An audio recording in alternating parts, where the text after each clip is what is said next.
L'after avec vous jusqu'à minuit. Jonathan Macardy, François Manardo, vous au 32-16. Vous nous interpellez aussi sur le hashtag RMC Live. Et on parle aujourd'hui, vous le savez, du lexique afterien qui nous permet d'avoir à chaque lettre plein de définitions qui concernent notre émission. Alexis Sanchez, joueur sous-estimé par Simone Rovera car il ne joue pas au Real Madrid mais à Arsenal, donc chapeau 4. Vous le savez, c'est un des grands classements qu'on a fait dans une émission.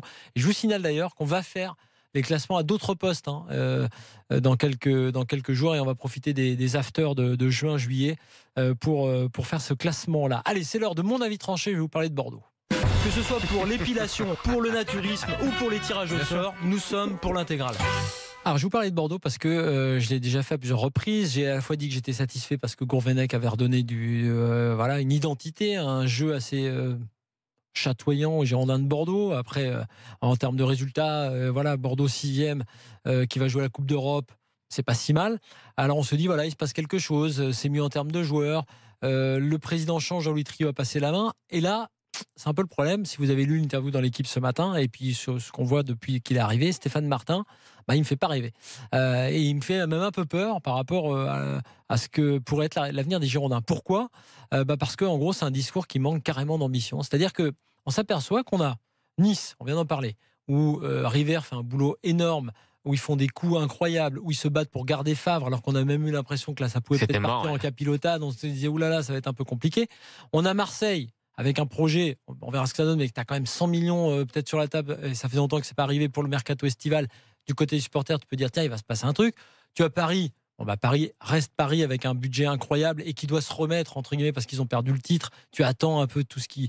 Tu es avide de savoir qui va arriver à Paris. De même que Monaco. Vont-ils garder Mbappé, pas Mbappé ? Saint-Etienne qui change de coach, même les supporters stéphanois espèrent avoir au moins un coach qui va produire du jeu, qui va faire du jeu à son équipe. Donc il y a une sorte de frémissement. À Bordeaux, tu dis, il y a ce frémissement dans le jeu. Et puis tu as le président qui dit, écoutez, il y a tous les gros budgets là qui sont au-dessus de nous. Si on est juste derrière eux, c'est bien. Il a dit on va être le premier des petits budgets. C'est-à-dire, en gros, contrairement justement à ce que nous on prône ici, c'est-à-dire de se dire que le budget, certes, c'est important, mais ne fait pas tout. Il se dit, en gros, on prend le classement des budgets et puis on se met juste derrière. Ensuite, il se dit, on va faire une ou deux recrues et puis un ou deux départs et puis ça ira. Et là, je dis que dans le projet bordelais, qui a la chance, ils ont pris le bon tournant sportif en prenant Gourvenec, le nouveau stade, on va peut-être même s'ils veulent vendre, parce qu'ils démentent, mais même s'ils veulent vendre, comme Nice, il vaut mieux faire envie que pitié si tu as envie de vendre ton club.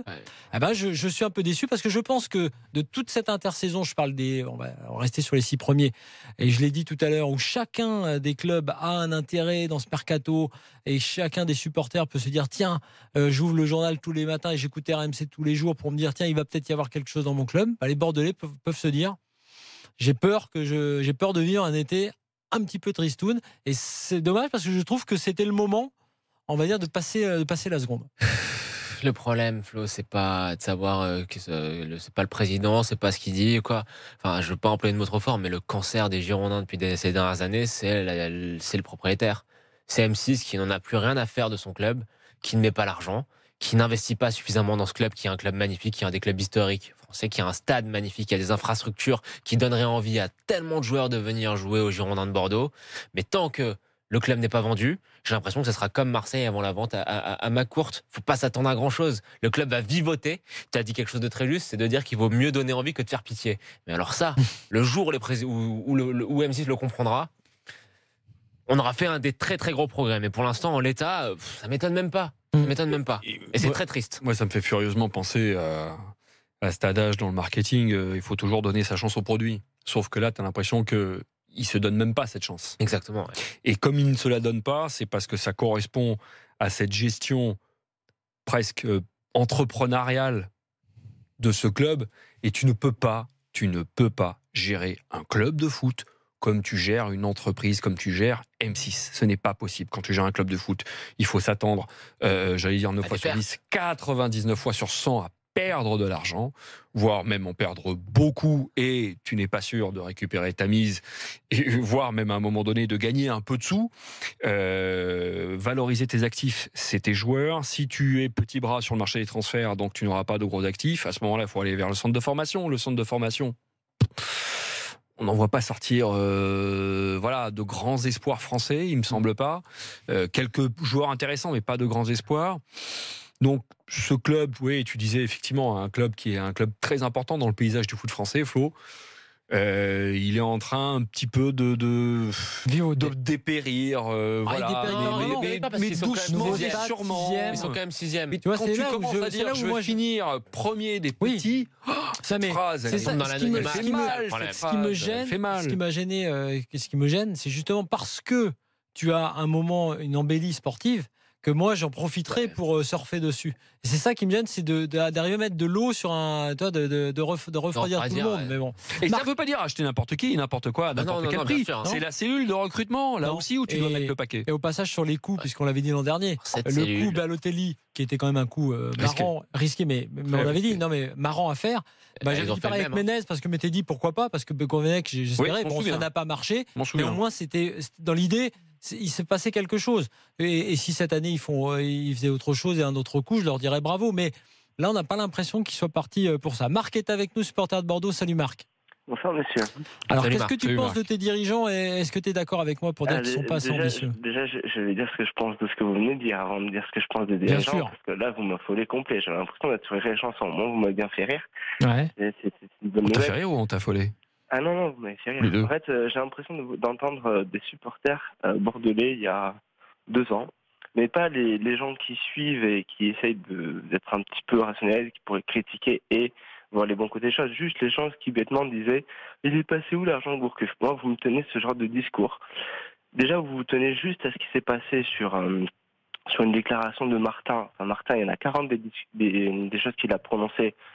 Il y a beaucoup de choses qui ont été dites, et même c'est un petit peu son contraire, parce qu'il s'aperçoit qu'il ne peut pas tout dire, parce qu'il complique les négociations qu'il va avoir sur certains mercatos et sur certaines discussions.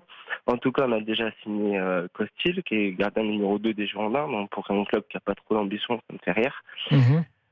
Et en plus, dans le choix de Costil, il y a aussi un choix de gérer le club aussi sur du long terme, parce que c'était l'histoire de Carasso, qui était un très très bon gardien, mais où il fallait essayer de voir un peu plus loin que les 2 ans.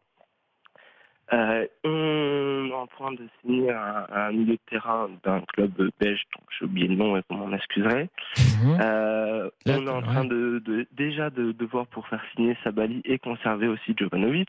Donc ça, c'est des choses, si vous êtes habitué un petit peu au climat bordelais, ne sont jamais vues, puisque généralement on est dans le mois d'août pour faire notre mercato.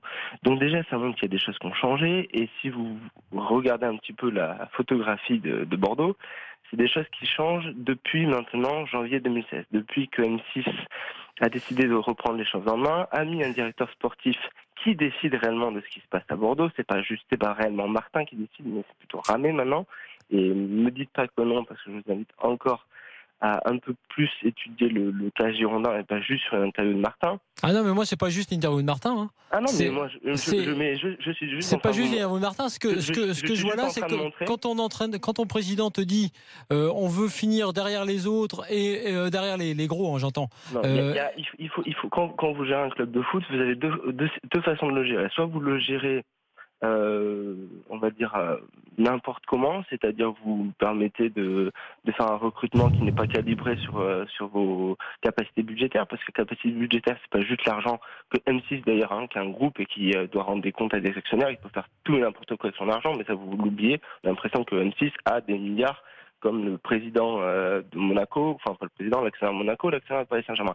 Ça, c'est pas possible, on est sur une entreprise française qui a des actionnaires et qui ne peut pas faire tout et n'importe quoi de son argent. Donc il gère aussi et qui doit prendre en compte des risques financiers qui existent dans le football malheureusement, et donc il doit gérer avec ça. Aujourd'hui, le conseil... C'est pas ce qu'on dit, hein. Enfin Marc, je suis désolé, mais je suis trouvé, c'est pas ce qu'on dit. Non, mais c'est pas du tout ce qu'on a dit. C'est bien marrant cette petite leçon, mais c'est pas ce qu'on a dit. Non, mais le constat est de dire que donc quand vous allez devoir préparer votre mercato, l'objectif, il peut pas être de dire on a tout calibré pour dans l'objectif d'être premier. Parce que ça, si vous le faites, et bien, que vous n'êtes pas premier, vous coulez à la faillite. Alors moi je t'interromps juste, et ok, on a bien compris, très bien. Sauf que donc t'es 6e cette année, et ton objectif, c'est pas d'être 4e, 5e, 3e. C'est de rester 6e. Mais c'est ça qu'a traduit l'entretien. On parle que de ça. Juste Marc, moi je te parle pas de de recruter des joueurs que Bordeaux ne peut pas recruter. Je te dis, quand tu es boss, justement, tu as raison. Ça, c'est le boulot d'Ulrich Ramé. Tu as tout à fait raison. Et le boulot de Gourvenec dans ses choix. Moi, je te dis, je te parle du boulot du boss et des dirigeants, parce que le boulot du boss et des dirigeants, c'est de donner une vision, de donner aussi un objectif, de donner, tu vois, un cap. Et moi, quand le cap, et je peux te dire que si je suis Ulrich Ramé Gourvenec, je me dis, si je suis en mode épicier, je me dis, ça va, je suis pas trop sous pression. Je dois refaire pareil que l'an dernier. Mais ça marche pas comme ça. Ça marche pas comme ça. Ça marche pas comme ça. Ça marche comment ? Si vous êtes Ramé ou si vous êtes Gourvenec, c'est pas la déclaration qu'il aura fait dans le Sud-Ouest ou dans l'équipe qui va vous occuper. Vous avez. Mais ça donne le ton. En interne, il leur dit qu'il faut une troisième. On peut pas faire l'impasse dessus non plus. Quand tu fais une déclaration, il n'est pas arrivé avec sa fleur au fusil. On est d'accord. Ça donne le ton et tu dois donner envie aux recrues d'arriver aussi. C'est pas en se présentant comme ça que tu vois. Non, mais il y a un objectif financier qui est d'être 6e et il faut que le club soit dans l'obligation d'être 6e. Mais après, vous pouvez pas aussi occulter ce qui va se passer. Vous jouez aux adversaires, c'est pas des plots. En Bordeaux aujourd'hui ne pouvait ni rivaliser contre Nice qui était sur une superbe saison. Alors sur régime ou pas, c'est un autre débat. Qui était contre un Monaco qui a défoncé tout le monde et contre un Paris. Tu peux pas rivaliser avec Nice. T'as pas un budget qui est quand même supérieur. L'année dernière, Bordeaux. Après, c'est une question de choix et de panache. Non. Bordeaux. Et c'est Flo, c'est juste. Attends, excuse-moi, mais l'avis de Flo, c'est juste sur ce point-là, c'est sur le fait de manquer de panache. Messieurs, mais non, pas du tout. Bordeaux était 11e à la sortie d'une crise sans précédent avec Sagnol, où on avait pris plus de 13 raclés sur l'année. Nice était sur une autre dynamique. Quand on commence une année, si vous êtes capable de dire, on va changer la dynamique, on change de coach, on change de la dynamique, c'est ce que je te dis, elle est bien là. Moi, je te dis que elle est en train de se construire. Bah oui. La dynamique, quand la dynamique est bien, donc, si ton boss te dit, si ton boss te dit en plus, vous savez quoi, on va essayer de faire mieux. On a justement une cellule de recrutement ambitieuse qui va nous permettre de faire peut-être 4e. On lui reprochera pas s'ils font 6e. Messieurs. Oui, c'est du sport. Mais l'objectif, il est d'être 4e. L'objectif, il est au minimum d'être 4e parce que la 5e et la 6e place sont pas qualificatives pour la Coupe d'Europe à chaque fois. L'objectif est d'être 4e. Marc, je peux te couper un instant. Est-ce que ton président a bien dit l'objectif est d'être le premier des petits budgets ? Il l'a dit. Alors, je vous répète ce que je viens de dire. Alors, est-ce que toi, en tant que supporter bordelais, que je ne suis pas, mais toi, en tant que supporter bordelais, est-ce que ça t'excite ? Est-ce que ça te fait bander, en quelque sorte ? Parce que vous réagissez sur quelque chose qui n'a aucune valeur. D'accord, donc les entretiens de ton président, on le saura pour la saison qui arrive, n'ont aucune valeur. Mais parce que le problème, c'est que vous êtes arrêté sur une interview. Le problème, c'est que vous allez m'expliquer à moi que je dois m'arrêter sur une interview. Mais on pose une question, on t'a pas expliqué qu'on allait t'expliquer en plus. Donc je réponds. Je dis juste que moi, je fais partie d'un site de supporters. Des interviews de Martin, on en a relaté un bon paquet. Donc si vous voulez juste vous arrêter sur celle-là, on peut. Maintenant, si vous me permettez, je vais aller plus loin. Ce qui vous parle, c'est un objectif financier, c'est l'objectif qui permet de pérenniser le club. Il faut être dans tous les cas au moins 6e. Si on n'est pas 6e, on est sûr de régresser. Il faut arrêter ce qu'on a fait depuis 5 ans. Il faut construire quelque chose de cohérent qui commence depuis les jeunes. Même à Bordeaux, je ne sais pas si vous êtes au courant, tout le monde joue de la même façon. Ça a été impulsé par Ulrich Ramé. D'ailleurs, les jeunes sont champions de France et feront la Youth League pour les U19. Bon, allez, Marc, on est désolé, on a pris beaucoup de temps, mais il faut qu'on y aille. On a bien compris. T'es pas forcément d'accord. Et tant mieux d'ailleurs si ce que tu dis marche, tant mieux pour Bordeaux. Et si les équipes de jeunes fonctionnent dans l'avenir, c'est très bien. C'était plus une idée de cap et d'objectif fixé par les dirigeants. Merci à Marc d'avoir été avec nous. L'After revient dans quelques instants. La deuxième heure consacrée évidemment, vous le savez, à l'étranger avec les drôles de dames. À tout de suite.